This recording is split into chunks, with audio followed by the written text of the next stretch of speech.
Hello दोस्तों, आज हम लोग बाबर के बारे में पढ़ेंगे। बाबर ने किस तरह से भारत में मुग़ल साम्राज्य की स्थापना की। मुग़ल वंश का संस्थापक बाबर था। बाबर का जन्म 14 फरवरी 1483 ईस्वी को फरगाना तुर्किस्तान देश में हुआ था। इनके पिता उमर शेख मिर्ज़ा तथा माता कुतलुग निगार खान थी। पिता के मृत्यु के बाद 12 साल की उम्र में बाबर फरगाना का शासक बन गया। बाबर को भारत में पंजाब के शासक दौलत खान लोदी और मेवाड़ के शासक राणा सांगा ने बुलवाया था। 21 अप्रैल 1526 ईस्वी को बाबर ने इब्राहिम लोदी के साथ पानीपत का प्रथम युद्ध किया। इस युद्ध में बाबर की विजय हुई और इस युद्ध में बाबर ने पहली बार तुगलमा पद्धति को अपनाया। दोस्तों, ये तुगलमा पद्धति क्या होता है कि अपने विपक्षी सैनिक को चारों तरफ से घेर लिया जाता है, जिसमें पहला जो होता है तुगलमा पद्धति में पहले हाथी सेना को रखा गया बाबर के द्वारा, उसके बाद घुड़सवार सेना को रखा गया, उसके बाद पैदल सेना को रखा गया और अंत में जो भी उसके रथ थे और जो भी लोग थे उनको रखा गया। और इस युद्ध के द्वारा अपने विपक्षी सैनिक को चारों तरफ से घेर लिया जाता है और उसके बाद वो युद्ध जीत लिया। तो इस युद्ध में भारत में पहली बार बाबर ने तुगलमा पद्धति का प्रयोग किया और पानीपत के प्रथम युद्ध को जीता और इसके बाद वह भारत पर मुग़ल वंश के नींव डाले।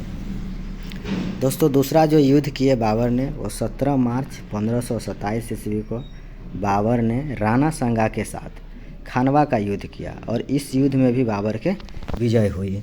इस युद्ध में बाबर ने राणा सांगा के खिलाफ जिहाद का नारा दिया और इस युद्ध में विजय के बाद गाजी की उपाधि बाबर ने धारण की। दोस्तों, तीसरा जो युद्ध किए बाबर ने वो 29 जनवरी 1528 ईस्वी को बाबर ने मेदिनी राय के साथ चंदेरी का युद्ध किया और इस युद्ध में भी बाबर की विजय हुई। दोस्तों, ये सब तो युद्ध है ही और इसके बाद आपको हम एक ट्रिक बताएंगे कि उस ट्रिक से आप लोग कैसे बाबर द्वारा जो ये महत्वपूर्ण युद्ध लड़ा गया है वो आप कैसे याद करेंगे। आप एक बार देख लेंगे तो उसको फिर कभी जीवन में भूलने वाले नहीं हैं। तो दोस्तों, अब चलेंगे हम लोग कि बाबर ने चौथा युद्ध जो किया वो 6 मई 1529 ईस्वी को बाबर ने अफ़गानों के साथ घाघरा का युद्ध किया और इस युद्ध में भी बाबर की विजय हुई। 48 वर्ष की आयु में 26 दिसंबर 1530 ईस्वी को आगरा में बाबर की मृत्यु हो गई। उसके बाद आगरा में ही आगरा के आराम बाग में भी बाबर को दफना दिया गया। बाद में काबुल में उसके द्वारा चुने गए स्थान पर दफनाया गया था। बाबर ने अपनी एक पुस्तक लिखी है जिसका नाम है बाबरनामा। बाबर ने अपनी आत्मकथा बाबरनामा जिसको उसने तुर्की में रचना किया है। अब हम लोग चलते हैं ट्रिक पे कि अब हम इसको याद कैसे रखेंगे। कि हम लोग थ्योरी तो पढ़ लिए, अब ट्रिक हम पढ़ेंगे। ट्रिक के माध्यम से इस तरह का ट्रिक है कि आप हमेशा के लिए आपके दिमाग में बैठ जाएगा। ट्रिक है दोस्तों, पानी पिया, खाना खाया, चाय पिया, घर आया, मर गया। अरे वाह, क्या ट्रिक है। जैसे देखिए, बाबर आया, पानी पिया, खाना खाया, चाय पिया, घर गया, मर गया। इसका मतलब क्या होता है? देखिए दोस्तों, पानी पिया इसके लिए हो गया पानीपत का युद्ध 1526 ईस्वी में। मतलब कोई भी हमारे घर में जो गेस्ट आते हैं, मेहमान आते हैं, तो उसको हम लोग क्या करते हैं, चलिए पानी पहले देते हैं, पानी पिला लीजिए। इसके बाद खाना खिलाते हैं, चाय पिलाते हैं, इसके बाद उनको घर भेज देते हैं। उसी तरह से बाबर भी हमारे देश में आए।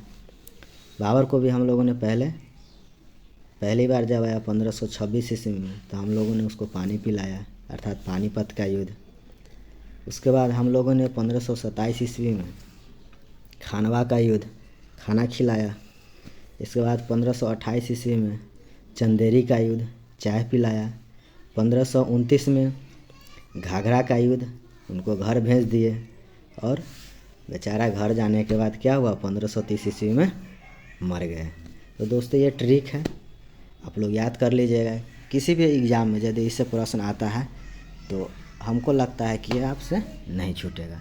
तो इसीलिए एक बार और बोल दीजिए, बाबा आया, पानी पिया, खाना खाया, चाय पिया, घर गया, मर गया। दोस्तों हमारा ये वीडियो कैसा लगा आप लोग कमेंट में ज़रूर बताइएगा और लाइक सब्सक्राइब करना ना भूलिएगा। धन्यवाद दोस्तों।